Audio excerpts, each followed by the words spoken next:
এর সাথে আছে হচ্ছে ইন্টারপ্রেট কোয়ালিটি অ্যাসুরেন্স সিস্টেম, যে কোয়ালিটি নিশ্চিত করার যে পদ্ধতি আছে সেটা বুঝতে পারা। এর সাথে আছে work within the training organisation, একটা ট্রেনিং অর্গানাইজেশনের সাথে কাজ করার বিষয়ে আলোচনা আছে এর ভিতরে।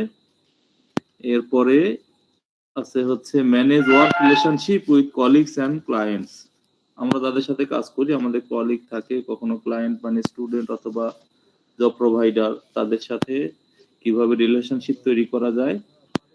আর assist learners to develop competency as per need and interest, লার্নারদের চাহিদা অনুযায়ী তাদের কম্পিটেন্সি কিভাবে ডেভেলপ করে দেওয়া যায় সেই অনুযায়ী পরামর্শ দেওয়ার পদ্ধতিও শিখার কথা এই সিবিএলএম এর ভিতরে আছে। তো মোট কথা যদি আমরা একদম সংক্ষেপে বলতে চাই, এই সিবিএলএম এর ভিতরে আছে টিভিএট সেক্টর নিয়ে আলোচনা। টিভিএট সেক্টর মানে এর সাথে যারা রিলেটেড, এর সাথে যে পলিসি আছে, যে নীতিমালা আছে, যারা কাজ করে, কাদের সাথে কাজ করে, তার পরিধি কি, কাজের কৌশলটা কি, এগুলো নিয়ে মূলত প্রাথমিক আলোচনায় সিবিএলএম এ করা হয়েছে। আমরা শুরু করি, দেখা যাক। এটা পড়তে গেলে এই লিবারেশন গুলো লাগবে। টিভিএট মানে হচ্ছে technical and vocational education and training, এই এটা লাগে। NTVQF national training and vocational qualification framework. এরপরে এখন নতুন এনএসডিএ তে যেটা আছে এনএসকিউএফ আর বিএনকিউএফ। এনএসকিউএফ হচ্ছে ন্যাশনাল স্কিল কোয়ালিফিকেশন ফ্রেমওয়ার্ক, আর বিএনকিউএফ হচ্ছে বাংলাদেশ ন্যাশনাল স্কিল ফ্রেমওয়ার্ক। এই দুইটা ফ্রেমওয়ার্ক বাংলাদেশে এনএসডিএ বাস্তবায়ন করার চেষ্টা করছে। তো এগুলোর ইলাবোরেশন কখনো কখনো হঠাৎ অ্যাসেসমেন্টের সময় এসে যায়, এজন্য একটু মাথায় রাখতে হয়। আচ্ছা, সেই সাথে এখন আমরা জানতে চাচ্ছি কম্পিটেন্সি। কম্পিটেন্সি কাকে বলে? কম্পিটেন্সির অনেক সংজ্ঞা আমরা নেটে সার্চ দিলেও পাই, সেই সাথে সিবিএলএম এ এই টাইপের লেখা আছে আর কি। সিবিএলএম এর লেখাগুলো খুব সহজ হয় না, যারা লিখেছেন তারা হয়তো কিভাবে লিখেছেন জানি না। নিচেরটা একটু যদি দেখি, যে competency is a combination of knowledge, skill and attitude, এইটুকু যদি বলতে পারেন, মনে রাখতে পারেন, তাও অন্তত কম্পিটেন্সির সংজ্ঞা পারেন না এটা বোঝা যাবে না। হ্যাঁ, তাহলে আমরা বাংলায় যদি বলি, তাহলে নলেজ, স্কিল, অ্যাটিটিউডের সমন্বয়ে কোনো কিছু করতে পারার দক্ষতাই হচ্ছে কম্পিটেন্সি। এরকম অনেক কথার ভিতরে থাকতে পারে, যেমন আছে competency is the capability to apply or using knowledge, skill and attitude required to successfully perform. এরকম যেভাবে যান মাথায় রাখতে হবে, কম্পিটেন্সি কথা আসলেই সেখানে নলেজ, স্কিল, অ্যাটিটিউড এই তিনটা ওয়ার্ড থাকবে। এই তিনটা ওয়ার্ড দিয়ে তার সাথে কিছু রিলেটেড ওয়ার্ড যুক্ত করে একটা সেন্টেন্স মেক করে দিলেই মূলত কম্পিটেন্সির সংজ্ঞা হয়ে যাবে। সুতরাং মাথায় রাখতে হবে নলেজ, স্কিল, অ্যাটিটিউড এই তিনটা ওয়ার্ড যেন মাথা থেকে ছুটে না যায়। যদি আমরা পুরো সিবিটিএ তে আমরা এই তিনটাই খুব আলোচনা করি, সুতরাং এটা ভুলে যাওয়ার কথা না। হ্যাঁ, আর এই সংজ্ঞাগুলো এইভাবে আপনারা দেখে এইভাবে মুখস্থ করতে পারেন। এছাড়া অনেক ইজি সংজ্ঞা আমরা অনলাইন থেকেও নিতে পারি। এরপরে আছে হচ্ছে টাইপের কম্পিটেন্সি টাইপ গুলো, এগুলো আমরা গত সেশনে আমরা আলোচনা করেছিলাম, যদিও একটু ওভারভিউ করে যাই যাতে আপনাদের আবার মনে হয়ে যায়। কম্পিটেন্সি গুলো তিন টাইপের হয়, অথবা এই টাইপটা হচ্ছে কম্পিটেন্সির যে ইউনিট গুলো আছে আমাদের সিবিএলএম এ, সিএস এর ভিতরে যে ইউনিট গুলো থাকে, চ্যাপ্টার গুলো থাকে, সেগুলো মূলত তিন ভাগে ভাগ করা হয়। একটা হচ্ছে জেনেরিক ইউনিট অফ কম্পিটেন্সি, যেটা সাধারণত এনি সেক্টর অথবা অল সেক্টরে সবার জন্য এটা কমন থাকে, সবাই এটা স্টাডি করতে হয়, এটা শিখতে হয়, সবার লাগে। এটার উদাহরণ হচ্ছে গাণিতিক হিসাব করতে পারা, এরপরে অকুপেশনাল সেফটি অ্যান্ড হেলথ এটা মেনটেন করতে পারা, পিপিই করতে পারে, এগুলো সাধারণত জেনেরিক ইউনিটের ভিতরে থাকে। এটা সব লেভেলেই, সব অকুপেশনেই, সব সেক্টরে লাগে। আর কিছু থাকে sector specific unit of competency, এটা লাগে কি একটা স্পেসিফিক সেক্টর। আপনারা জানা থাকা উচিত যে বাংলাদেশের এই টিভিএট যে সেক্টর আছে, এই টেকনিক্যাল এডুকেশনের ক্ষেত্রে এখন যে এই সিবিটিএ নামক যে কনসেপ্ট বাস্তবায়ন হচ্ছে, এখানে পুরো ইন্ডাস্ট্রিয়াল কাজগুলোকে কয়েকটা ভাগে ভাগ করা হয়েছে। এক একটা ভাগকে এক একটা সেক্টর বলা হয়। যেমন কম্পিউটার রিলেটেড যে সকল কাজ আছে ওগুলোকে আইটি সেক্টর বলা হয়। গার্মেন্টস রিলেটেড যে সকল কাজ আছে ওগুলোকে আরএমজি সেক্টর বলা হয়। ঠিক আছে? এইভাবে হালকা হালকা কাজ কিছু আছে ইঞ্জিনিয়ারিং, সেগুলোকে লাইট ইঞ্জিনিয়ারিং বলা হয়। হ্যাঁ? এইভাবে করে কয়েকটা সেক্টরে ভাগ করা হয়েছে। তো এই একটা সেক্টরের জন্য যে সকল ইউনিট লাগে বা কম্পিটেন্সি লাগে সেগুলোকে ওই সেক্টর স্পেসিফিক কম্পিটেন্সি বলে। অর্থাৎ এটা হচ্ছে একটা পার্টিকুলার সেক্টরের জন্য এটা লাগে। আচ্ছা, একইভাবে যদি বলা হয় occupation specific unit of competency, এইটা হচ্ছে আমরা যেটার উপর এক্সপার্ট। আপনারা নিশ্চয়ই কোনো না কোনো অকুপেশনে আপনারা সিবিটি লেভেল বা NSC level, national skill certificate level আপনারা 1 2 3 4 যে কোনো একটা করেছেন।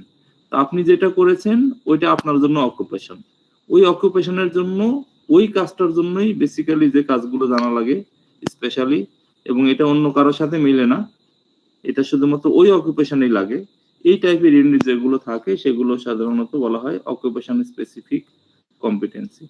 যেমন উদাহরণস্বরূপ আমরা যদি বলি যে কেউ যদি কম্পিউটার অপারেশন নামক অকুপেশনে লেভেল 3 করতে চায়, তার ওইখানে লাগে হচ্ছে এমএস ওয়ার্ড, লাগে এক্সেল, লাগে পাওয়ার পয়েন্ট, এরপরে গুগল মিট বা জুম মিটিং, এরপরে ইমেইল, এই টাইপের কাজগুলো শেখা লাগে কম্পিউটারের জন্য অকুপেশন স্পেসিফিক ইউনিট হিসেবে। কিন্তু তারা কিন্তু আবার জেনারিক ইউনিট হিসেবে গাণিতিক ক্যালকুলেশন সেটাও শিখে, অ্যাপ্লাই ওয়ার্ড সেটাও শিখে। তাহলে জেনারিক আলাদা আছে, কিন্তু অকুপেশনের ক্ষেত্রে ওয়ার্ড, এক্সেল, পাওয়ার পয়েন্ট এগুলো তারা লাগে। আবার যদি এটা রেফ্রিজারেশনে হয় তাহলে রেফ্রিজারেটর মেরামত করা, রেফ্রিজারেটরের ইনস্টলমেন্ট করা, এয়ার কন্ডিশনার ইনস্টল করা, সেগুলো তাদের অকুপেশন স্পেসিফিক। অর্থাৎ আপনি যে কাজটা করতেছেন ওই কাজ রিলেটেড, সরাসরি রিলেটেড যে সকল ইউনিট আছে সেগুলোকে আমরা সাধারণত অকুপেশন স্পেসিফিক কম্পিটেন্সি বা ইউনিট অফ কম্পিটেন্সি বলি। এখানে কিছু ভিন্ন রঙের লেখাগুলো যদি একটু খেয়াল করেন, সেটা হচ্ছে যখনই এমসিকিউতে সাধারণত এগুলো ঝামেলা লাগায়। তো জেনারিক কম্পিটেন্সি আমরা তখন বলবো যদি সেখানে প্রশ্নের ভিতরে আপনি এনি সেক্টর এই শব্দটা পান। এনি সেক্টর মানে যে কোনো সেক্টরেই কাজে লাগে এই অর্থ বোঝায় আর কি। এনি সেক্টর বললে সেই ইউনিটটা সাধারণত জেনেরিক ইউনিট হয়। আবার যদি বলা হয় ইন এ পার্টিকুলার সেক্টর, অর্থাৎ নির্দিষ্ট কোনো সেক্টরের জন্য, তখন সেই ইউনিটকে আমরা বলি সেক্টর স্পেসিফিক ইউনিট। আর যদি বলা সেখানে উল্লেখ থাকে স্পেসিফিক অকুপেশন, তাহলে আপনারা ধরে নেবেন এই ইউনিটটা হচ্ছে অকুপেশন স্পেসিফিক কম্পিটেন্সির অংশ। তাহলে এইভাবে করে আমাদের অনেক বিভ্রান্ত করে দিবে এমসিকিউ দিয়ে। আমরা এই কিওয়ার্ড গুলো মনে রাখলে আশা করা যায় এগুলো থেকে সমস্যা তৈরি হবে না। এরপর আছে কম্পিটেন্সি টাইপ। এটা একটা কম্পিটেন্সি টাইপ, দুই ধরনের টাইপ। এটা মূলত যখন আমরা ইউনিটকে ভাগ করি, ইউনিটগুলোকে ভাগ করলে তখন এই টাইপ লাগে। আবার এটা হচ্ছে কম্পিটেন্সির যে knowledge competency, skill competency, attitude competency, এগুলোকেও কম্পিটেন্সি টাইপে বলা হয়। তবে এই প্রশ্নটা সাধারণত কম্পিটেন্সির প্যারামিটার এই শব্দ দিয়েই বেশি আসার কথা। হ্যাঁ, কম্পিটেন্সির প্যারামিটার গুলো কি কি, অথবা write down the parameter of competency, what is parameter of competency, গুলো দিয়ে আসে। তো আমরা মাথায় রাখবো যে কম্পিটেন্সি প্যারামিটার মানে তিনটা, নলেজ, স্কিল এবং অ্যাটিটিউড। এই তিনটা মাথায় রাখলে আমরা কম্পিটেন্সির এই টাইপ হোক বা প্যারামিটার হোক সেটা আমরা উত্তর দিতে পারবো। সমস্যা হতে পারে কোথায়, যদি দুইটা এই কোশ্চিনটা আসে রিটেন কোশ্চিনে যে write down the type of competency, মানে কম্পিটেন্সি টাইপ গুলো লিখুন, তাহলে কোনোভাবে যদি আমরা এটা লিখি নলেজ, স্কিল, অ্যাটিটিউড, তখন হয়তো অ্যাসেসর রিকোয়ার করেছিল যে আমাদের লেখার কথা ছিল generic, sector specific, occupation specific. যেহেতু দুইটাই একই বিষয়ের উপরে, সেই ক্ষেত্রে আমরা যেটাই উত্তর দেই, নলেজ, স্কিল, অ্যাটিটিউড দিই অথবা জেনেরিক, সেক্টর অথবা অকুপেশন স্পেসিফিক দিয়ে উত্তর দেই, যেটাই দেই সেটা কিন্তু কভার করার জন্য অ্যাসেসর আপনাকে পরবর্তীতে মৌখিক প্রশ্ন আবার করতে পারে যে আপনি এটাতে লেখার কথা ছিল generic unit, sector specific unit অথবা অকুপেশন স্পেসিফিক ইউনিট, এই তিনটা প্রকার আপনি লিখবেন, কিন্তু আপনি লিখলেন নলেজ, স্কিল, অ্যাটিটিউড। তখন আমরা যদি মৌখিকে বলে দিই হ্যাঁ স্যার ওইটাও তো আছে, ইউনিট অফ কম্পিটেন্সি গুলোকে ওই 3 ভাগে ভাগ করা হয়, ঠিক আছে। তাহলে যদি আমার দুইটাই জানা থাকে তাহলে ঘটনা যেটাই ঘটুক তাহলে আমরা ওভারকাম করে যেতে পারবো, এই হচ্ছে বিষয়। আচ্ছা, এরপরে আছে হচ্ছে স্কিলের ডাইমেনশন অথবা কম্পিটেন্সি ডাইমেনশন এটা বলা হয়। স্যার মনিটর দেখা যাচ্ছে না। দেখা যাচ্ছে না? সবাই কি যাচ্ছে স্যার, যাচ্ছে। আপনি বের হয়ে আবার ঢোকেন স্যার। আমরা দেখতে পাচ্ছি। যে স্যারের সমস্যা হচ্ছে স্যার উনি আমরা বের হয়ে ঢোকেন, বের হয়ে যাচ্ছেন। যার সমস্যা হচ্ছে আবার আপনি লগ আউট করে আবার লগ ইন করেন, তারপর রিজয়েন করেন, ঠিক হয়ে যাবে আশা করা যায়। আচ্ছা, এই ডাইমেনশন নিয়ে কিন্তু আমরা গত দিনে কথা বলেছিলাম, হ্যাঁ, যে আমাদের সিএস থেকে আমরা যখন একটা জব ডিজাইন করি সিএস থেকে, তখন তাহলে একটু সিএস এও যাওয়া উচিত, না হলে এটা আবার ক্লিয়ার হবে না। আমরা একটু সিএস এ যদি যাই তাহলে এখান থেকে যখন আমরা একটা জবে যাব, সিএস গুলো দেখতে মোটামুটি এইরকম। সিএস এর উপরে একটা অংশ থাকে একদম উপরে, যেটার নাম বলা হয় ইউনিট কোড এন্ড টাইটেল। হ্যাঁ, এই ইউনিট টাইটেল মানে হচ্ছে নাম। এই টাইটেল যেটা আছে এইটাকে যদি আমরা কোনো কাজে পরিণত করতে চাই তখন এটার নাম হয়ে যায় জব। অর্থাৎ পুরো ইউনিট অফ কম্পিটেন্সি, একটা ইউনিটকে যদি আমরা পুরোটাই একটা কাজে পরিণত করি, একটা জব বানাই, একটা শিট বানাই, তখন এটার নাম হয় হচ্ছে জব। কিন্তু এই ইউনিটটাকে আবার কয়েকটা ভাগে ভাগ করা হয়, এক একটা মূল ভাগকে এক একটা এলিমেন্ট বলা হয়। ঠিক এখান থেকে আছে দেখেন এলিমেন্ট অফ কম্পিটেন্সি। এখানে এই যে কয়েকটা ভাগ বাম দিকে 1 2 3 4 এরকম করে 4টা 5টা 6টা 7টা এরকম ভাগ থাকে। এক একটা ভাগকে এক একটা এলিমেন্ট বলা হয়। এলিমেন্ট গুলোকে বলা হয় ইউনিট অফ কম্পিটেন্সির বিল্ডিং ব্লকস। তাহলে এই এলিমেন্ট দিয়ে যদি আমরা কোনো কাজের ডিজাইন করি, কাজে পরিণত করি, অর্থাৎ ওই জব শিট বা যেটাই লিখতে চাই, কাজের ধারাবাহিকতা লিখতে চাই, এই এলিমেন্টের অংশটুকুকে বলা হয় একটা টাস্ক। অর্থাৎ পুরো ইউনিটটা হচ্ছে জব আর এলিমেন্ট গুলো হচ্ছে টাস্ক। তাহলে আমি যদি একটা এলিমেন্ট নিয়ে কথা বলি তাহলে একটা টাস্ক, দুইটা এলিমেন্ট নিয়ে কথা বলি দুইটা টাস্ক, এভাবে করে তিনটা। এই ইউনিটের জন্য মোট 5টা এলিমেন্ট আছে, মানে 5টা টাস্ক আছে, 5টা ছোট ছোট কাজ আছে, 5টা ছোট কাজ মিলে পুরো একটা কমপ্লিট কাজ হচ্ছে। তাহলে কাজের এই ছোট ছোট মৌলিক অংশের নাম হচ্ছে এক একটা এলিমেন্ট। এই ছোট ছোট মৌলিক অংশের নাম হচ্ছে টাস্ক। আর অনেকগুলো টাস্ক একসাথে করলে তখন একটা পুরো জব হয়। তো সেই ক্ষেত্রে আমরা এখানে যেটা দেখছি সেটা হচ্ছে টাস্ক স্কিল। টাস্ক স্কিল মানে হচ্ছে একটা সিঙ্গেল কাজ, ক্ষুদ্র একটা কাজ যদি কেউ একসাথে করতে পারে তাহলে সেই স্কিল বা কম্পিটেন্সিকে আমরা বলছি টাস্ক স্কিল। কিন্তু যদি এরকম হয় যে সে একই সাথে একাধিক কাজ করতে পারে, হ্যাঁ, সে 2টা 3টা 5টা 10টা কাজ একসাথে চলমান আছে, এটাও করছে ওইটাও করছে, একই সাথে অনেকগুলো কাজ করতে পারে, এরকম আছে। আমরা বিভিন্ন কাজে দেখি, মুদি দোকানদারের দিকে খেয়াল করবেন, আপনি চাওয়ালার দিকে খেয়াল করবেন, এরপরে ছোট ছোট দোকানদার যারা একটা দোকান একাই চালায়, দেখবেন যে একই মানুষ শত শত কাজ সে একই সাথে করছে। কাস্টমার কেউ এটা চাচ্ছে সেটা চাচ্ছে, আবার কেউ টাকা দিচ্ছে কেউ টাকা ফেরত নিচ্ছে, এই যে সবগুলো কাজ সে একাধারে করে যাচ্ছে একই সাথে। এই ধরনের স্কিল যাদের আছে, অর্থাৎ মাল্টিপল টাস্ক যদি কেউ ম্যানেজ করতে পারে, মাল্টিপল টাস্ক করতে পারে একসাথে, তাহলে সেই যোগ্যতা বা কম্পিটেন্সিকে আমরা বলি টাস্ক ম্যানেজমেন্ট স্কিল। আবার যদি কখনো দেখা যায় কোনো একটা কাজ করতে যে আমাদের সমস্যা তৈরি হয়ে গেছে, যন্ত্রপাতি ভেঙে গেছে, কাজটা সঠিক নিয়মে হচ্ছে না, অথবা কোনো ব্যতিক্রম ঘটনা ঘটে গেছে, প্রবলেম তৈরি হয়েছে, তখন আমরা সেই কাজটাকে যদি বিকল্প কোনো পদ্ধতি ব্যবহার করে করতে পারি, সেই কম্পিটেন্সিকে আমরা বলি কন্টিনজেন্সি ম্যানেজমেন্ট স্কিল। যেমন আপনার কম্পিউটারের কিবোর্ডটা হঠাৎ নষ্ট হয়ে গেছে, তো আপনি কিবোর্ড যেহেতু নষ্ট হয়ে গেছে, কাজ হচ্ছে না, সুতরাং আপনি এখন চিন্তা করতে হবে যে আমাকে কাজ করতে হলে এমন একটা ব্যবস্থা করতে হবে যাতে কিবোর্ড ছাড়াও কাজ করা যায়। এই ক্ষেত্রে আমরা করতে পারি যে অনেক সময় যে মোবাইলে যেরকম অনস্ক্রিন কিবোর্ড থাকে, কম্পিউটারে কিন্তু অনস্ক্রিন কিবোর্ডের ব্যবস্থা আছে। আপনি অনস্ক্রিন কিবোর্ড করে মাউস দিয়ে ক্লিক করে করে কিন্তু লেখাটা লিখতে পারেন, ঠিক আছে। এরকম ব্যাপার আছে। এইভাবে করে অনেকগুলো কাজেই আমরা একটা যন্ত্র দিয়ে কাজ হচ্ছে না, আমরা বিকল্প কিছু ব্যবস্থা করে সেই কাজটা করতে পারি। তো সেই ধরনের যদি কম্পিটেন্সি কারো থাকে, সেটাকে আমরা বলছি কন্টিনজেন্সি ম্যানেজমেন্ট স্কিল। বাকি থাকলো হচ্ছে job or role environment skill. এটা হচ্ছে যদি আপনি আপনার কাজের জন্য কারোর সাথে এমন ভাবে যোগাযোগ করতে পারেন যে যোগাযোগের ফলে আরেকজন আপনার কথায়, কাজে, আপনার লেনদেনে কনভিন্স হয়ে আপনার সাথে মিলে কাজটা করে দেয়। অর্থাৎ ইফেক্টিভলি কমিউনিকেট যদি আপনি কারোর সাথে করতে পারেন, যে আপনি বললেন যে এই কাজটা তো হচ্ছে না, আমার দ্বারা হচ্ছে না, 12 লোক লাগবে, আরো 5 জন লোক লাগবে, সেই 5 জন লোক আপনি খুঁজে আনতে পারেন। লোকটা কোন লোক আনলে কাজ হবে সেই লোকটা আপনি চিনতে পারেন, তাদের সাথে কিভাবে কথা বললে তারা আসবে সেটা ম্যানেজ করতে পারেন। এইভাবে করে আপনি অন্যান্য লোক একসাথে নিয়ে এসে তাদের সাথে লিয়াজো করে, তাদের সাথে আলোচনা করে কাজটা আপনি শেষ করতে পারলেন। এই ধরনের যোগ্যতা যাদের আছে, মানুষকে ম্যানেজ করার যোগ্যতা যাদের আছে, এই টাইপের যোগ্যতাকে আমরা কম্পিটেন্সিকে বলি হচ্ছে জব রোল এনভায়রনমেন্ট স্কিল। এই 4 ধরনের ডাইমেনশন আছে।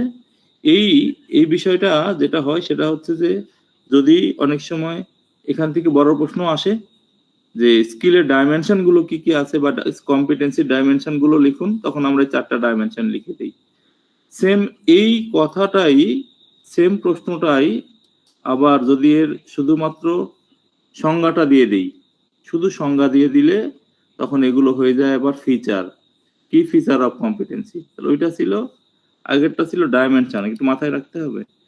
এটা ছিল ডাইমেনশন অফ কম্পিটেন্সি, আর এটা হচ্ছে কি ফিচার অফ কম্পিটেন্সি।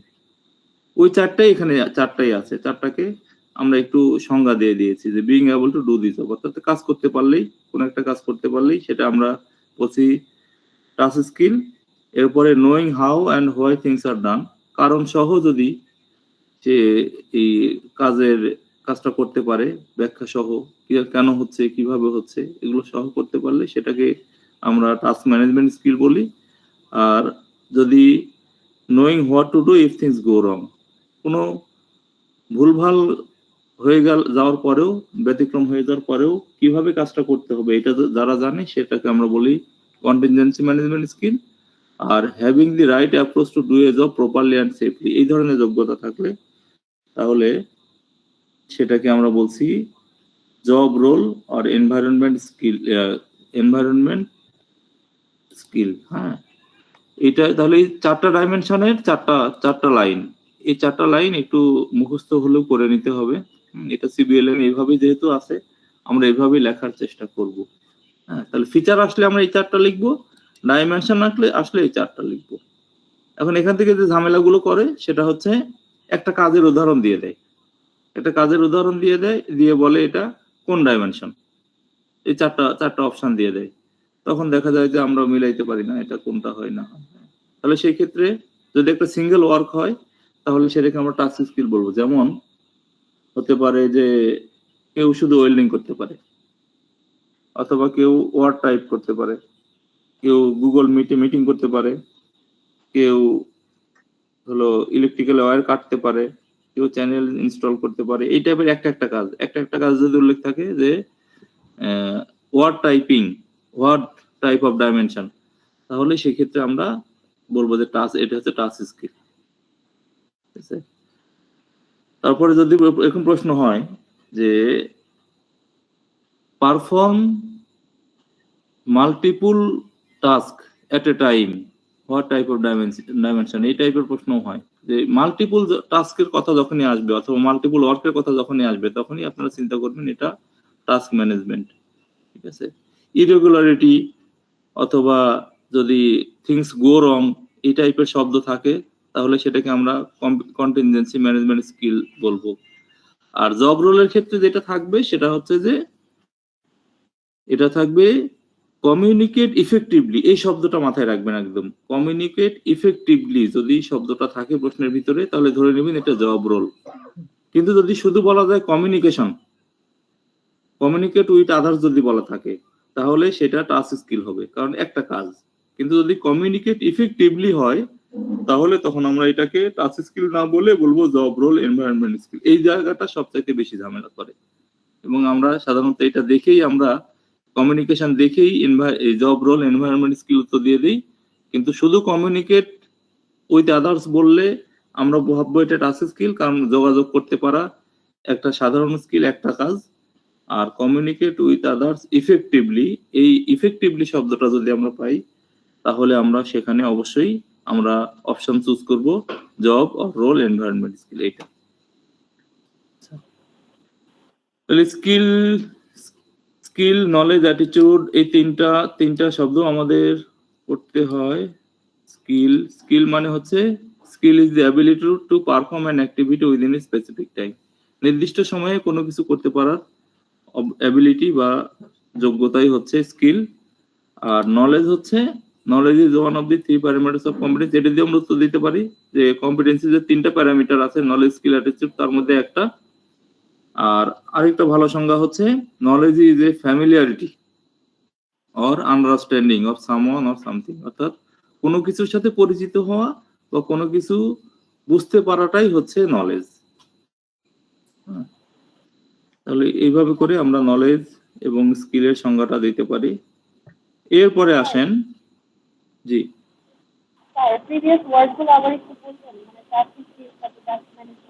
আপনার শব্দ মনে হয় আমরা স্পষ্ট শুনতে পাচ্ছি না।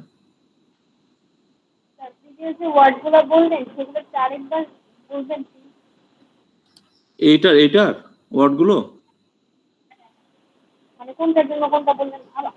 হ্যাঁ একটু খেয়াল করেন। যদি কোনো একটা কাজ বলে, একটা কাজ যদি আপনি অর্থটা দেখেন বুঝেন যে একটা সিঙ্গেল কাজ, সেটাকে টাস্ক স্কিল ভাববেন। যদি মাল্টিপল টাস্ক অথবা মাল্টিপল ওয়ার্ক, ঠিক আছে, একের বেশি কাজ যদি বোঝায় কোনো শব্দ দিয়ে বা কিছু দিয়ে, তখন আমরা টাস্ক ম্যানেজমেন্ট স্কিল ভাববো। যদি থিংস গো রং বা ইরেগুলারিটি এই টাইপের শব্দ আমরা পাই, তখন আমরা কন্টিনজেন্সি ম্যানেজমেন্ট স্কিল ভাববো। আর যদি আমরা দেখি যে কমিউনিকেট উইথ আদার্স ইফেক্টিভলি, অর্থাৎ ইফেক্টিভলি কমিউনিকেট এই শব্দটা থাকে, কমিউনিকেশনের সাথে ইফেক্টিভলি এই শব্দটা যদি থাকে তাহলে আমরা ভাববো জব রোল এনভায়রনমেন্ট স্কিল। কিন্তু যদি কমিউনিকেট উইথ আদার্স থাকে, ইফেক্টিভলি না থাকে, তাহলে সেটাকে আমরা অবশ্যই টাচ স্কিল ভাববো, জব রোল ভাববো না। এই হচ্ছে বিষয়। আচ্ছা, এরপরে আসি আমরা যে টিবিএড সেক্টরে আসলে হয় কি। দেখেন, টিবিএড সেক্টরে হয় হচ্ছে আরপিএল। হ্যাঁ, একটা আরপিএল মানে কি, রিকগনিশন অফ প্রায়র লার্নিং। ঠিক আছে, এটা একটা process of awarding credits for competencies achieved outside of formal learning. অর্থাৎ ফর্মাল যে লার্নিং আমাদের হয় 2 মাস 3 মাস 6 মাসের কোর্স হয়, এগুলোর বাইরে থেকেও যে কম্পিটেন্সি গুলো কেউ অর্জন করেছে, সেই কম্পিটেন্সি গুলোকে রিকগনাইজ করা, মূল্যায়ন করা, এটাই হচ্ছে মূলত আরপিএল। এটা বাংলাদেশে খুব এখন চলমান আছে। যারা আমরা কোনো ইনস্টিটিউটে না পড়েই আমাদের যোগ্যতাগুলোকে যাচাই করার জন্য আমরা অ্যাসেসমেন্টে বসি, এই ফরম্যাটটাই মূলত আরপিএল। এটার জন্য কোনো ট্রেনিং লাগে না। এই ক্ষেত্রে মনে রাখার যে বিষয়, সেটা হচ্ছে আরপিএল যখন কথা আসবে মাথায় রাখতে হবে এর ভিতরে কোথাও ট্রেনিং এর কোনো ইস্যু নাই, আরপিএল এর সাথে কোনো ট্রেনিং এর যোগ নাই। হ্যাঁ, সুতরাং যদি কোনো এমসিকিউ প্রশ্নের ভিতরে আপনি দেখেন যে ট্রেনিং আছে, সেটা আরপিএল ভাববেন না। যদি দেখেন যে ট্রেনিং ছাড়া, উইদাউট ট্রেনিং, তাহলে সেটাকে আমরা আরপিএল বলবো। হ্যাঁ, ট্রেনিং স্ট্র্যাটেজি যদি বলে যে এটাতে কোনো ট্রেনিং লাগে না, নো নিড এনি ট্রেনিং, তাহলে এই ট্রেনিং ছাড়া হলে সেটা আরপিএল। হ্যাঁ, এরপরে এগুলোতে নিয়ে আমরা কথা বলেছি আগেই। এরপর আছে দেখেন সিবিটি, কম্পিটেন্সি বেসড ট্রেনিং। এটা তো আমাদের কাছে সবার কাছে পরিষ্কার।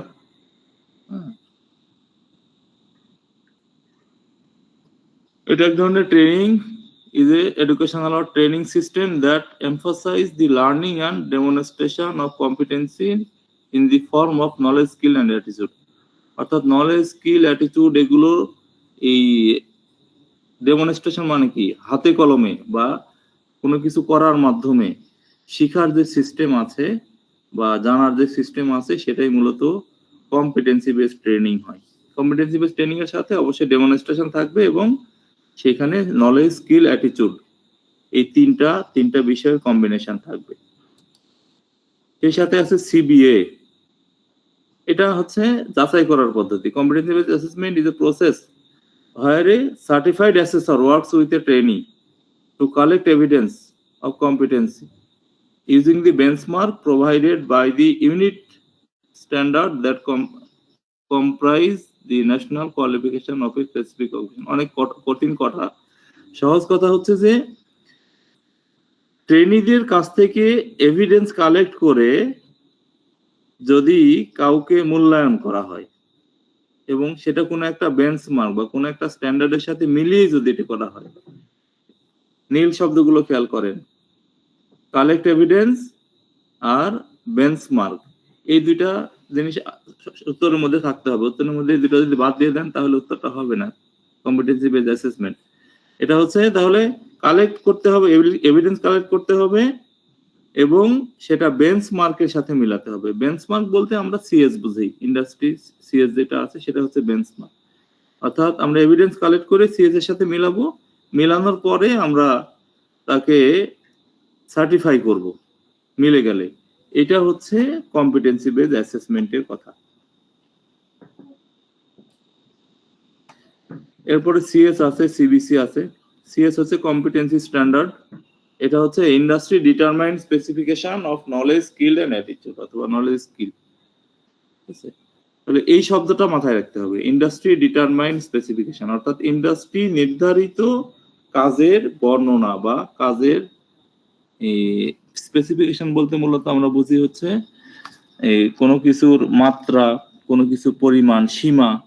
এটা তাহলে ইন্ডাস্ট্রি সীমা বলে দিয়েছে যে এই কাজটা এরকম এরকম লাগবে, এরকম এরকম যোগ্যতা থাকলে সে ইলেকট্রিশিয়ান হতে পারবে, এরকম যোগ্যতা থাকলে সে প্লাম্বার হতে পারবে।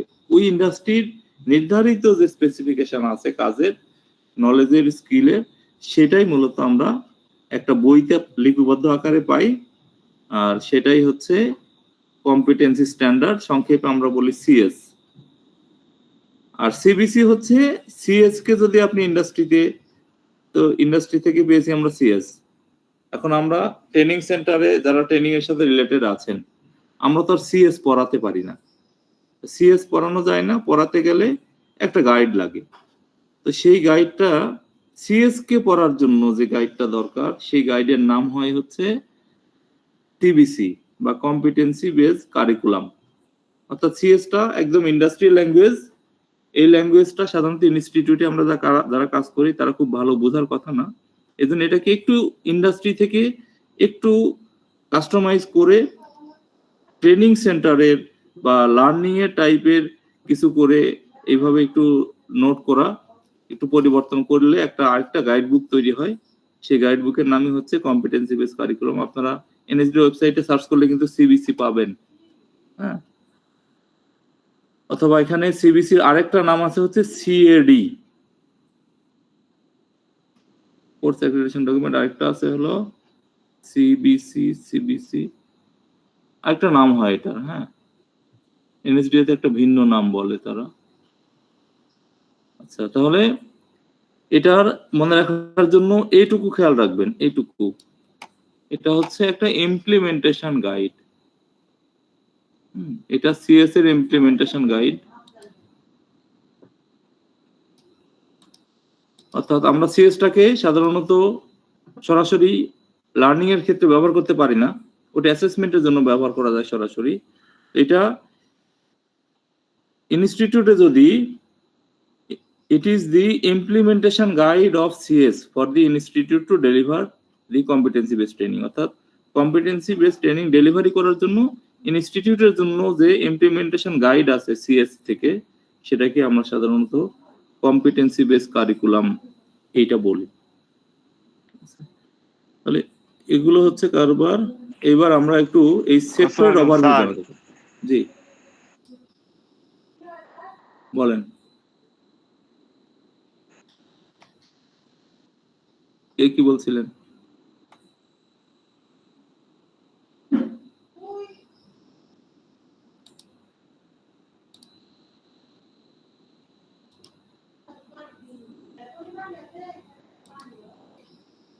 আচ্ছা, এরপরে জানা দরকার হচ্ছে এই টিভিএড সেক্টরের কিছু ইতিহাস আছে, হ্যাঁ, কিছু কার্যক্রম আছে। এগুলো বড় প্রশ্ন হিসেবে আসে, দুইটা বড় প্রশ্ন, এই দুইটা মেইন ফিচার অফ এনএসডিপি আর agenda of TVET reform project.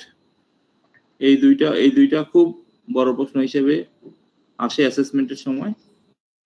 কমপক্ষে 5টা আমাদের মনে রাখতে হবে, কমপক্ষে, যদি বড় প্রশ্ন উত্তর দিতে চান। আর এমসিকিউ এর জন্য সবগুলোরই ধারণা থাকতে হবে। হ্যাঁ, এজেন্ডা মানে হচ্ছে কার্যক্রম বা অথবা এই আলোচ্য বিষয় আমরা বলতে পারি যে টিভিএড রিফর্ম প্রজেক্ট। এই টিভিএড বাংলাদেশে কাজ শুরু করেছে 2008 সালের দিকে। হ্যাঁ, বাংলাদেশে প্রথম 8 সালে টিভিএড নিয়ে কথা শুরু হয়। পরে 11 সালে এই প্রজেক্টটাকে একটু পরিবর্তন করে আরো সুন্দর যাতে করা যায় সেটার একটা নেওয়া হয়, পরিকল্পনা নেওয়া হয়, যে কারণে নাম প্রজেক্ট। এই টিভিএড এর এই কার্যক্রমগুলো রিফর্ম করা হবে, নতুন করে তৈরি করা হবে, জন্য এটাকে টিভিএড রিফর্ম প্রজেক্ট বলা হয়। সেই রিফর্ম প্রজেক্টের যে আলোচ্য বিষয়গুলো ছিল সেগুলো এই নিচের বিষয়গুলোর মতো। এটা হচ্ছে মডিফাই টিভিএড লেজিসলেশন। টিভিএড এর যে আইন কানুন ছিল সেগুলো তারা মডিফাই করতে চেয়েছিল আর কি। আচ্ছা, এরপরে ছিল হচ্ছে ন্যাশনাল স্কিল ডেভেলপমেন্ট পলিসি তৈরি করবে তারা, একটা নীতিমালা তৈরি হবে স্কিল ডেভেলপমেন্টের উপরে। এরপরে এনটিভিকিউএফ হবে, হ্যাঁ, national technical and vocational qualification framework, একটা ফ্রেমওয়ার্ক তৈরি করবে। এরপরে কোয়ালিটি অ্যাসুরেন্স সিস্টেম তৈরি করবে। এরপরে টিভিএড এর ডাটা সিস্টেম তারা এস্টাবলিশ করবে, ডাটা সিস্টেম, ডাটাবেস থাকবে, কারা কম্পিটেন্ট, কারা নট ইয়েট কম্পিটেন্ট, লেবার মার্কেটে কি আছে। এরপরে আরপিএল চালু করবে, আরপিএল। এরপরে করার কথা ছিল model for competency standard development and new demand driven courses. নতুন ডিমান্ড ড্রাইভেন যে কোর্সগুলো আছে, মার্কেটে নতুন নতুন টেকনোলজি আসতেছে, সেটার উপরে ট্রেনিং এর কোর্সগুলো ডেভেলপ করার জন্য তারা কম্পিটেন্সি স্ট্যান্ডার্ড ডেভেলপ করবে। আর করবে হচ্ছে টিভিএড টিচার্স যারা আছে এবং প্রিন্সিপাল যারা আছে তাদের জন্য ট্রেনিং প্রোগ্রামের ব্যবস্থা করবে, ট্রেনিং এর ব্যবস্থা। আর অ্যাপ্রেন্টিসশিপ ট্রেনিং যেটা আছে, শিক্ষার পরেই যাতে হাতে কলমে কাজ করার মাধ্যমে শিখতে পারে, এই টাইপের শিক্ষানবিশী প্রশিক্ষণের তারা ব্যবস্থা করবে। এই টাইপের এটা ছিল তাদের আলোচ্য বিষয় যে আমরা এগুলো করতে চাই।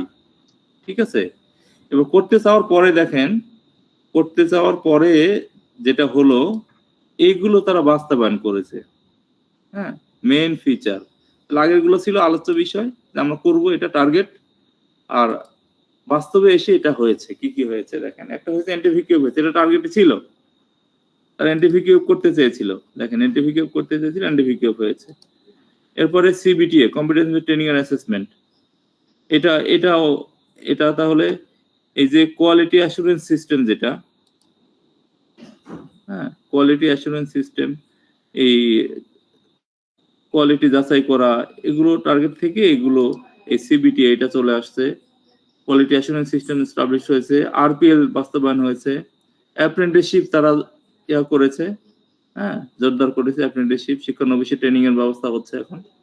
লেবার মার্কেটের ডাটা, লেবার মার্কেট ইনফরমেশন নামে এখানে এখন কিন্তু এনএসডিএ তেও আছে, পোর্টাল আছে। এরপরে competent and certified instructor and trainers, এটারও তাদের কাছে ডাটাবেজ আছে এখন, এগুলো সব পাবেন।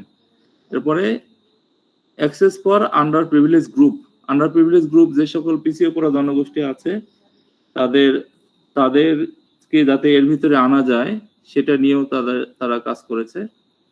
এরপরে effective and flexible institutional management, ইনস্টিটিউটের ম্যানেজমেন্ট গুলোকে তারা ইফেক্টিভ এবং ফ্লেক্সিবল করার কার্যক্রম তাদের আছে। আর শেষে যেটা আছে strengthen role of industry sector in skill development, industry sector skill ডেভেলপমেন্টে তাদের ভূমিকা বৃদ্ধি করতেছে, যে কারণে কিন্তু আমরা সিএস গুলো পেয়েছি। ইন্ডাস্ট্রি আমাদেরকে সিএস দিয়েছে, আমাদেরকে মাঝে মধ্যে এই অ্যাপ্রেন্টিসশিপ ট্রেনিং এর ব্যবস্থা করে দেয়, ইন্ডাস্ট্রি থেকে আমাদেরকে অ্যাসেসর দেয়, এক্সপার্ট দেয়, এগুলো দিয়ে তারা আমাদের স্কিল ডেভেলপমেন্টকে হেল্প করতেছে। তাহলে এই কাজগুলো হচ্ছে মেইন ফিচার, আমরা মাথায় রাখবো। এনএসডিপির মেইন ফিচার বললে এই কথাগুলো বলবো। আর যদি বলে যে এজেন্ডা, টিবিএট রিফর্ম প্রজেক্টের এজেন্ডা, তাহলে আমরা এই কথাগুলো বলবো। উভয় জায়গা থেকেই কমপক্ষে 4টা-5টা একদম শর্ট ফর্ম মাথায় রাখলেও কিন্তু উত্তরটা লিখিত প্রশ্নের জন্য হয়ে যাবে। যেমন এনএসডিপি, এনটিভিকিউএফ, কিউএস, আরপিএল, এগুলো এখানেও যেমন আছে, ঠিক এখানেও এনটিভিকিউএফ, সিবিটিএ, কিউএস, আরপিএল এই সেম এখানেও আছে। হ্যাঁ, তো এগুলো শুরুতেই একটু মুখস্থ করে নিয়ে এই শেষের দিক থেকে এগুলো একটু ভালো করে স্টাডি রাখলে, জেনে শুনে রাখলে, এমসিকিউ থেকে অনেক সময় এরকম আসে যে কোনটা মেন ফিচার অথবা কোনটা মেন ফিচার না, এই টাইপের প্রশ্ন দিয়ে আসে। এখান থেকে কোনটা এজেন্ডা না, সেটাও অনেক সময় এমসিকিউ তে আসে। যদি একটু জানা থাকে তাহলে উত্তরগুলো দিতে সহজ হবে। হ্যাঁ, আর সর্বশেষ যেটা আছে সেটা হচ্ছে অ্যাক্ট অফ এনএসডি এর কার্যক্রম। এনএসডি এর কার্যক্রম যদি একদম ভুলেও যান তাহলেও আপনি কিছু লিখতে পারবেন। এনএসডি যা যা করে, হ্যাঁ, যেমন এনএসডি অ্যাসেসমেন্টের আয়োজন করে, এনএসডি ট্রেনিং প্রোগ্রাম করে, হ্যাঁ, এনএসডি আরপিএল এর ব্যবস্থা করে, হ্যাঁ, এরপরে এনএসডি অ্যাসেসমেন্টের সময় সুপারভাইজ করে, মনিটরিং করে, এই কথাগুলো এখানে লেখা আছে। হ্যাঁ, লেখা আছে যেমন হচ্ছে এনএসডিপি তৈরি করে এনএসডি এর কাজ, এরপরে হচ্ছে coordination, monitoring and evaluation of activities for prepare, এটা হচ্ছে কেপিআই মানে কে পারফরম্যান্স ইন্ডিকেটর, অর্থাৎ পারফরম্যান্সের যে ইয়াগুলো আছে, কি পয়েন্টগুলো আছে, মাত্রাগুলো আছে, সেটা তৈরি করে এনএসডি। এরপরে লোকাল মার্কেট এবং ইন্টারন্যাশনাল মার্কেটে, লেবার মার্কেটের ডাটা এনএসডি পাবলিশ করে। এরপরে আরপিএল এর ব্যবস্থা করে। হ্যাঁ, এরপরে স্কিল রিলেটেড প্রোগ্রাম যেগুলো আছে যেমন সেফ, অ্যাসেট, এই টাইপের প্রোগ্রামগুলো সরাসরি এনএসডি কিন্তু সুপারভাইজ করে এবং মনিটর করে। মাঝে মধ্যে অ্যাসেসমেন্টও বাধ্যতামূলকভাবে কোনো কোনো প্রজেক্টে এনএসডি তে হতে হয়, এটা হয়। এছাড়াও আছে হচ্ছে কোয়ালিটি ট্রেনিং এর জন্য এই অ্যারেঞ্জমেন্ট যেটা আছে সেটাও এনএসডি করে। মাঝে মধ্যে আপনারা শুনে থাকবেন যে এনএসডি কিন্তু অনেক ইনস্টিটিউটকে অর্থ বরাদ্দ দিয়ে টেকনোলজি ব্যবস্থা করে দিয়ে কিন্তু স্কিলের ডেভেলপমেন্ট করার চেষ্টা করতেছে। এটা এনএসডি একটা কাজ আছে, কোটি কোটি টাকা তারা বরাদ্দ দেয়। ঠিক আছে, এরপরে তারা ইন্ডাস্ট্রি স্কিল কাউন্সিলে কনস্টিটিউট তৈরি করে, সংবিধান তৈরি করে, হ্যাঁ, এবং তাদেরকে সাপোর্ট দেয়। এরপর হচ্ছে ইন্ডাস্ট্রি লিঙ্কেজ বৃদ্ধি করে, ইন্ডাস্ট্রির সাথে ট্রেনিং সেন্টার গুলো লার্নারদের লিঙ্কেজ বৃদ্ধি করে, সম্পর্ক উন্নয়ন করে। এরপরে অন্যান্য যে স্কিল ডেভেলপমেন্ট অ্যাক্টিভিটি যেগুলো আছে সেগুলোতেও তারা ইনিশিয়েট নেয়, তাদের ব্যবস্থাপনা আছে, পদক্ষেপ আছে। আর সেই সাথে কি করে, perform any other responsibilities as per instruction of government or governing board. তাদের যে গভর্নিং বোর্ড আছে অথবা যে সরকারি যে কোনো রেসপন্সিবিলিটি যদি তাদেরকে দেয়া হয় তাহলে সেটাও তারা এটা বাস্তবে করে। এ হচ্ছে এনএসডি এর কার্যক্রম। সর্বশেষ আমরা জানতে চাই যে এনএসডি তে যে স্কিলের লেভেল আছে সেটা কি কি হয়। হ্যাঁ, এনএসডি তে দেখেন স্কিলের অনেকগুলো লেভেল হয়।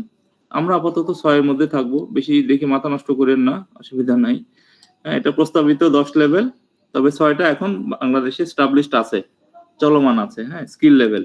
তার প্রথমটা হচ্ছে লেভেল 1, যেটাকে আমরা বলতেছি বেসিক স্কিল ওয়ার্কার। আর লেভেল 2 যদি হয় সেই ওয়ার্কার হচ্ছে সেমি স্কিল ওয়ার্কার, আর 3 হলে স্কিল ওয়ার্কার। এটা বিটিভির সাথে একটু পার্থক্য আছে। হ্যাঁ, আচ্ছা, 4 হলে হাইলি স্কিল ওয়ার্কার, 5 এ সুপারভাইজার, আর 6 এ হচ্ছে মিড লেভেল ম্যানেজার অথবা সাব অ্যাসিস্ট্যান্ট ইঞ্জিনিয়ার।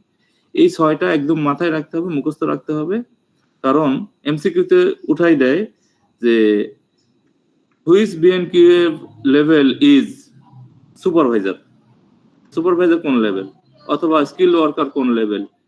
এগুলো এই স্কিল, এই জব ডেজিগনেশন যেটা সেটা দিয়ে লেভেলের কথা সাধারণত তারা শুনতে চায়, অথবা লেভেল দিয়ে জবের যে ডেজিগনেশন আছে সেটা ওইখানে এমসিকিউ তে দেওয়া থাকে অপশন হিসেবে। এই হচ্ছে মোটামুটি এই সিবিএলএম এর মোটা দাগে আলোচ্য বিষয়। হ্যাঁ, তো সিবিএলএম ধরে যদি আপনারা একটু আগান তাহলে আরো বিস্তারিতর ভিতরে পাবেন। হ্যাঁ, একদম গুরুত্বপূর্ণ যেগুলো আলোচনার বিষয় ছিল, বোঝার বিষয় ছিল, সেগুলো আপনাদের সামনে আমি বলার চেষ্টা করেছি আর কি। এইটুকুর ভিতরে যদি কারো কোনো বুঝতে ঘাটতি থাকে একটু রেসপন্স করতে হবে।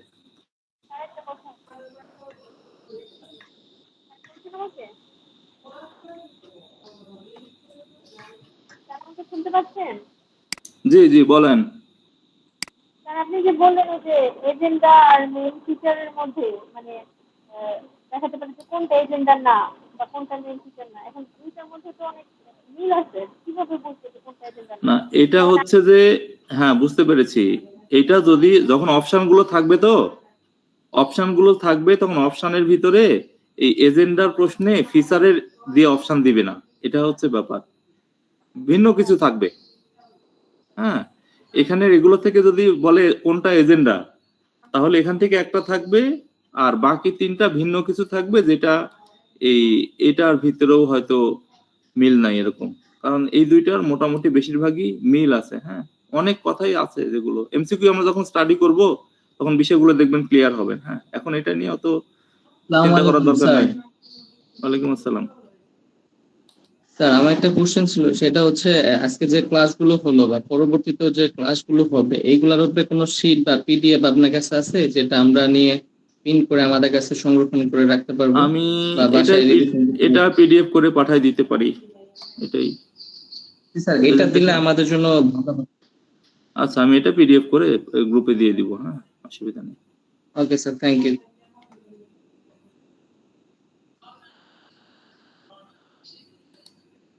আমাদের মিটিং এর কতক্ষণ আছে? এটা 10 মিনিট। আচ্ছা, আর কোনো প্রশ্ন আছে বলেন তো একটু। কোনো প্রশ্ন না থাকলে আমাদের আজকে একটা অ্যাক্টিভিটি আছে, সেটাতে যাব। হ্যাঁ, শুধু পড়লে তো হবে না, কিছু কাজও করতে হবে। কাজ না করলে আপনার এভিডেন্স রেডি হবে না।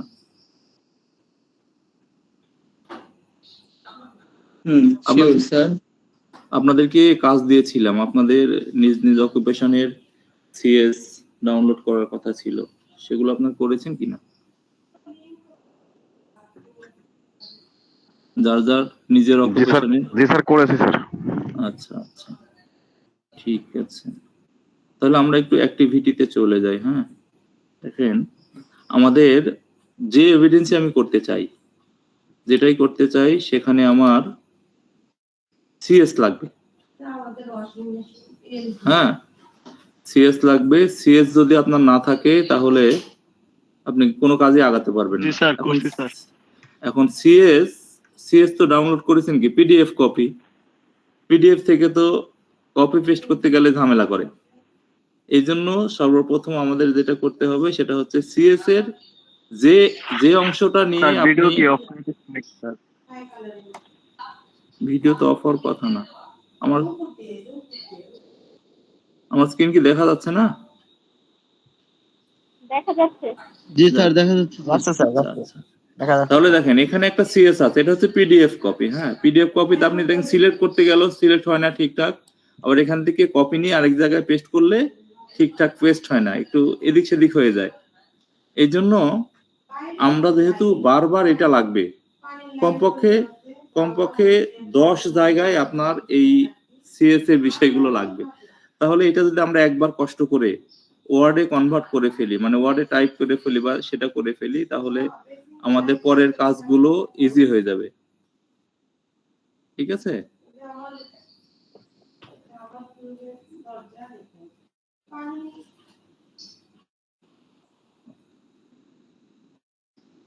ঠিক আছে, তাহলে সেক্ষেত্রে আমরা একটু কষ্ট করে আজকে আপনাদের যে কাজ হবে সেটা হচ্ছে আপনারা আপনার সিএস এর ভেতর থেকে আপনি তো যে কোনো একটা জব নিয়ে আগাবেন।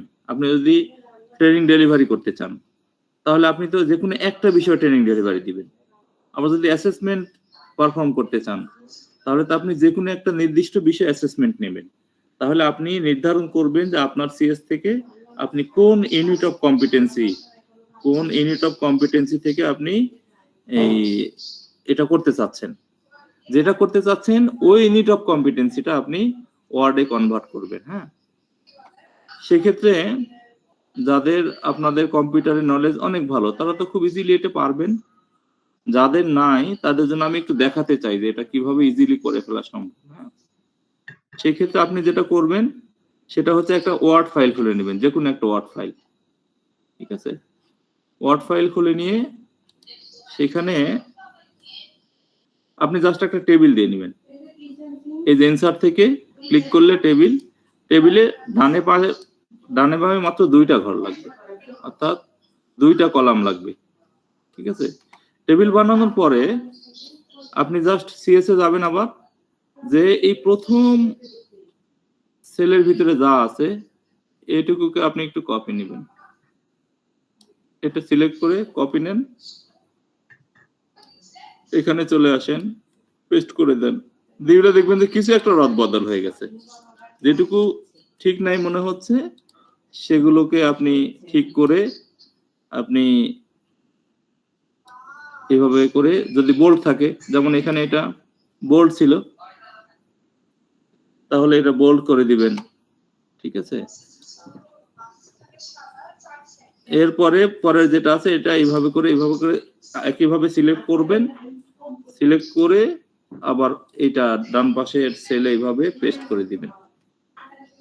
ঠিক আছে,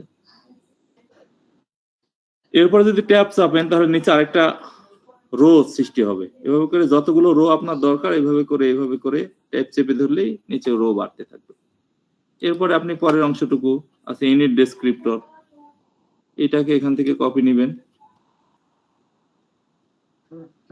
এখানে পেস্ট করে দিবেন। এভাবে করে জাস্ট আপনি এভাবে করে পুরো সিএসটাকে এখান থেকে এটা কপি নেবেন, ইউনিট ডেসক্রিপ্টর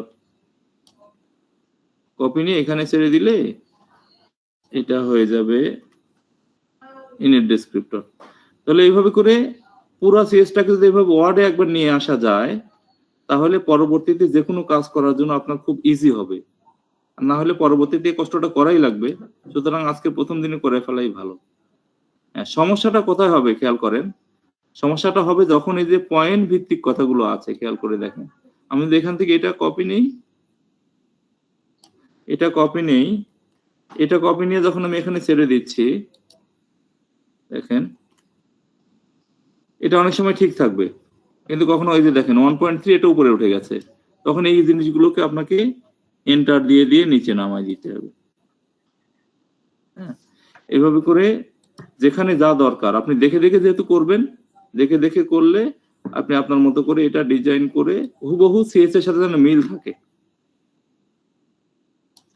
এভাবে করে এটা কপি করে পেস্ট করে সিএস এর ভিতরে সিএসটাকে জাস্ট ওয়ার্ড দেখেন এই যে কিরকম হয়ে গেছে।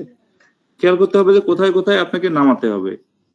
এখানে ক্লিক দিয়ে এন্টার দিয়ে এইভাবে করে আপনি এভাবে করে নিচে দিয়ে দিবেন, তাহলে একদম সিএস এর মতো হুবহু ওয়ার্ড ফরম্যাটে একটা সিএস তৈরি হবে। আমি যে কাজটা দেখেন একটু আগে করে রেখেছি, হুবহু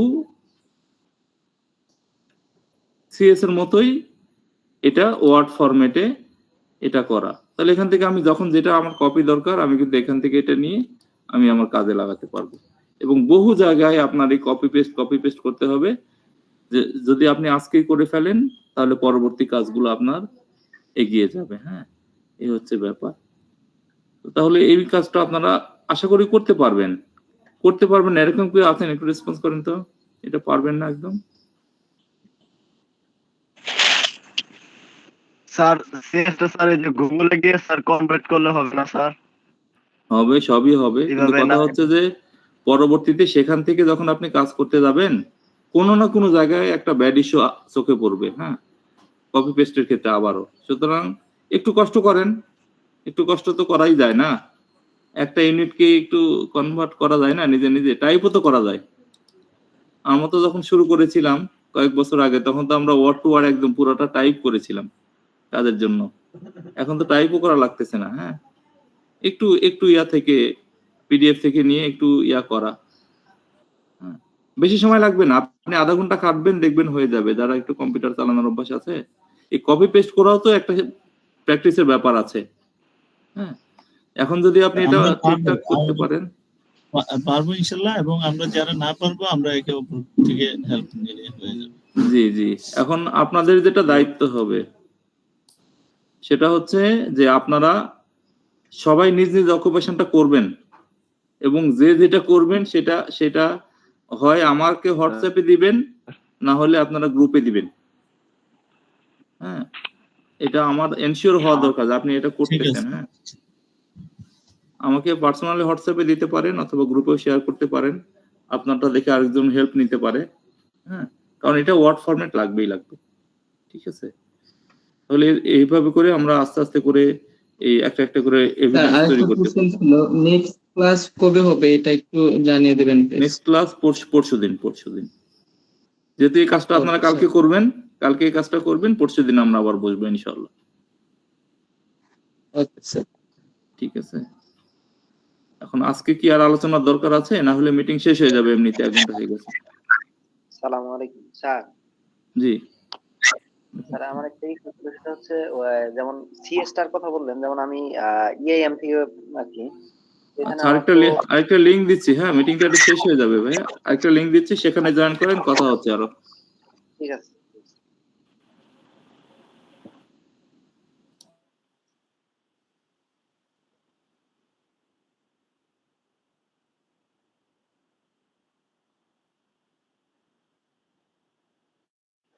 দিদিন ফোনটা দে।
বলেন, কে জানো কি বলছিলেন?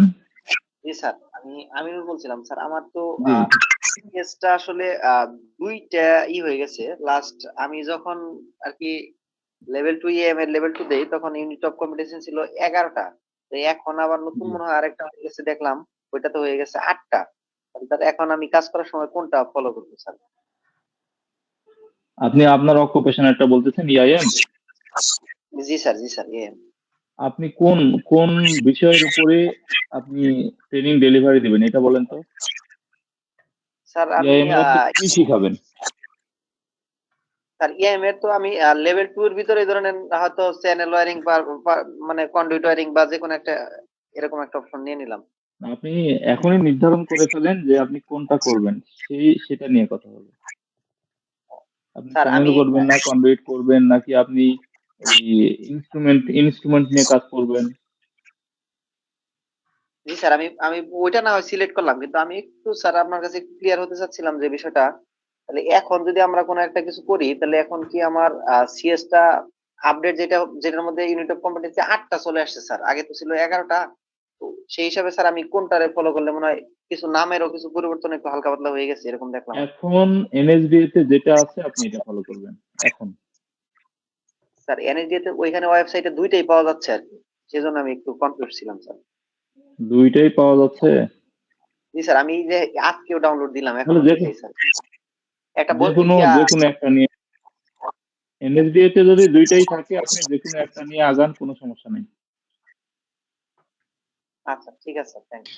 স্যার আমরা যেগুলো ক্রিয়েট করব, আমাদের কি অ্যাসেসমেন্ট যখন হবে তখন এগুলো থেকে কোশ্চেন করবে? কোনটা এখন যেটা আপনি করবেন? মানে হ্যাঁ, যে টপিকসটা মানে আমরা যে অকুপেশনে মানে স্কিল লট করছি আর কি, এটা নিয়েই তো জিজ্ঞাসা করবে। না ওটা নিয়ে কোনো প্রশ্ন হবে না। স্যার মনে করেন আমি কম্পিউটার হচ্ছে অপারেশনের উপরেও করছি, গ্রাফিক্স এর উপরেও করছি। এখন কোনটাই করলে ভালো হবে আমি কিভাবে বুঝবো? আপনি এখন যেহেতু আপনার কম্পিউটারও কম্পিটেন্সি আছে, গ্রাফিক্সও আছে, আপনি জি সবচাইতে স্যার। ভালো ভালো ক্লাস কোনটা নিয়ে নিতে পারবেন সেটাতে আপনি এখন আপাতত যাবেন। কারণ আপাতত আপনার পারফরমেন্স দিয়ে কম্পিটেন্ট হওয়ার পালা। কম্পিটেন্ট হওয়ার পরে আপনি যে যত অকুপেশনের স্কিল আছে তত অকুপেশনের অ্যাসেসর, তত অকুপেশনের ট্রেনার হবেন। এই হচ্ছে বিষয়।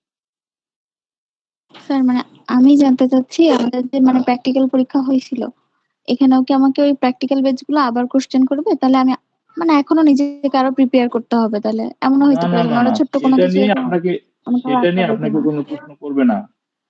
আপনি যে কম্পিউটারে লেভেল 3 দিয়েছেন বা গ্রাফিক্সে জি 3 স্যার। দিয়েছেন, 2 দিয়েছেন, যেটাই করেন, এটা নিয়ে কোনো প্রশ্ন হবে না। ঠিক আছে?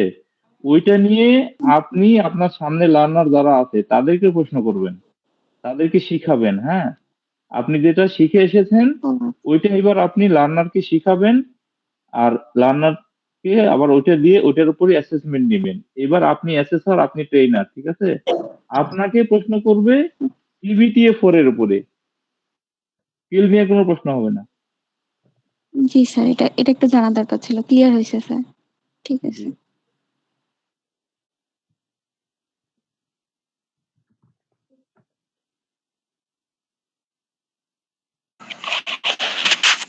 আসসালামু আলাইকুম স্যার। ওয়ালাইকুম আসসালাম। জি স্যার, আমরা যে স্যার একটা এভিডেন্স তৈরি করবো স্যার, হ্যাঁ। তাই না স্যার? তো স্যার জি জি, এই এভিডেন্স থেকে কি কোনো প্রশ্ন করবে না? হাজারো প্রশ্ন করবে। জি, এভিডেন্সেই সব প্রশ্ন। এভিডেন্সে সব প্রশ্ন। হ্যাঁ, মানে মৌখিক প্রশ্ন যত হবে তার ম্যাক্সিমামই এভিডেন্স নিয়েই হবে। হ্যাঁ, এভিডেন্সের প্রতি পৃষ্ঠায় পৃষ্ঠায় প্রশ্ন। তো আপনার ধরেন এই 50 থেকে 60, 65, 70 পৃষ্ঠার এভিডেন্স হবে, ধরেন 70টার প্রশ্ন করার সুযোগ আছে। স্যার আমার মানে ওপেন সুইং এ তো একটা করছি স্যার, প্রায় হ্যাঁ 79 পেজ হয়েছে। হ্যাঁ, তো এই সব পেজেই প্রশ্ন করা যায়। ঠিক আছে? সুতরাং প্রত্যেকটা পেজ সম্পর্কে আপনি ক্লিয়ার থাকবেন। আপনি যদি ক্লিয়ার থাকেন তাহলে প্রশ্ন করে আপনাকে আটকাতে পারবে না। আর যেখানে আটকে যাবেন সেখানে অ্যাসেসর বলবে আপনি এভিডেন্সটা কপি করে এনেছেন, আপনার এভিডেন্স আবার নিয়ে আসতে হবে। এখন এটা হচ্ছে বারবার। জি স্যার। ওয়ালাইকুম স্যার। ওয়ালাইকুম আসসালাম। স্যার আগামী ক্লাসের কি পড়া থাকবে? আগামী ক্লাসে আমরা পড়বো হচ্ছে সিবিএলএম নম্বর 10। সিবিএলএম নম্বর 10 মানে ডিজাইন কম্পিটেন্সি বেজ অ্যাসেসমেন্ট। আমরা অ্যাসেসমেন্টের যে টুলস গুলো আছে ওগুলো ডিজাইন করা শিখবো। হ্যাঁ, এই জন্য স্যার আমাদের কি আপনাদেরকে সিপিএলএম 1 শেষ? সিবিএলএম 1 তো শেষ। ঠিক স্যার আছে? এটাতে তো আরো অনেক বেশি লইছে না স্যার? হ্যাঁ, আরো সিপিএলএম আরো অনেক বিষয় থাকতে পারে। হ্যাঁ, সেগুলো আমরা যখন সিবিএলএম 1 নিয়ে যখন আমরা প্রশ্ন উত্তর পর্বে যাব, হ্যাঁ, আরো আরো বিষয়গুলো এর সাথে আলোচনায় আসবে। আপাতত যেগুলো পড়াইছি দেখাইছি এগুলো আপনারা আপাতত এই পয়েন্টগুলো একদম মুখস্থ করার মতো। হ্যাঁ, এই সবগুলো বিষয় আপনারা আপাতত মুখস্থ করে ফেলবেন, কিছুটা আগায় গেল। হ্যাঁ, এরপরে আমরা আমাদের টুলস ডিজাইন হয়ে গেলে যখন এভিডেন্সটা মোটামুটি কভার হয়ে যাবে তখন মূল পড়া শুরু হবে। তখন প্রশ্ন থাকবে, আপনার উত্তর দিবেন। সেখানে যখন প্রশ্ন উত্তর হবে তখনই তো একটা প্রশ্ন আনকমন হয়ে যাবে, সেটা নিয়ে আলোচনা করতে গেলে দেখবেন আরেকটা নতুন জায়গায় আমরা আলোচনায় চলে গেছি, আরেক পৃষ্ঠায় চলে গেছি, এগুলো হবে আর কি।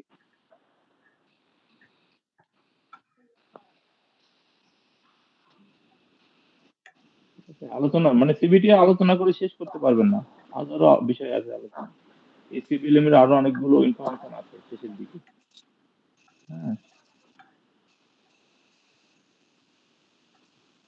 স্যার একই অকুপেশনে যখন দুইজন পরীক্ষা দেবে, তখন কি আবার এই কপিরাইট খাওয়ার কোনো সুযোগ আছে? ওই যে বলছেন যে বলবে যে আমরা কপি করে নিয়ে আসছি, কিন্তু কারোটার সাথে তো স্যার উঠলে খুবই কারোটা মিলবে না। খুবই ইম্পর্টেন্ট কোশ্চেন। যদি আপনারা কেউ একই অকুপেশনের হন, একাধিক পার্সন, তাহলে বুদ্ধি করে আপনাদের যে টার্গেট ইউনিট অফ কম্পিটেন্সি সেটা ভিন্ন করার চেষ্টা করবেন।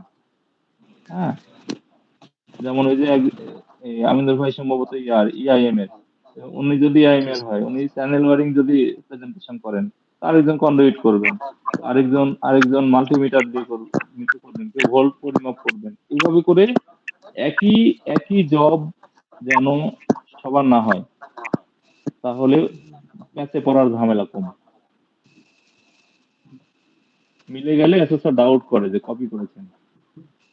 হ্যাঁ, এবং সেক্ষেত্রে যিনি পরে উপস্থিত হন অ্যাসেসমেন্টের ডেমনস্ট্রেশনে, তিনি ধরা খেয়ে যান। ধরেন আপনার দেখে আরেকজন করেছে, আপনি পরে গেছেন, উনি আগে গেছেন, উনি আপনার দেখে যায় কম্পিটেন্ট হয়েছে, আর আপনি পরে যায় নট ইয়েট হয়েছেন, কপি করার দায়। এই কপি করা এবং কপি করতে দেওয়া দুইটাই ঝামেলা।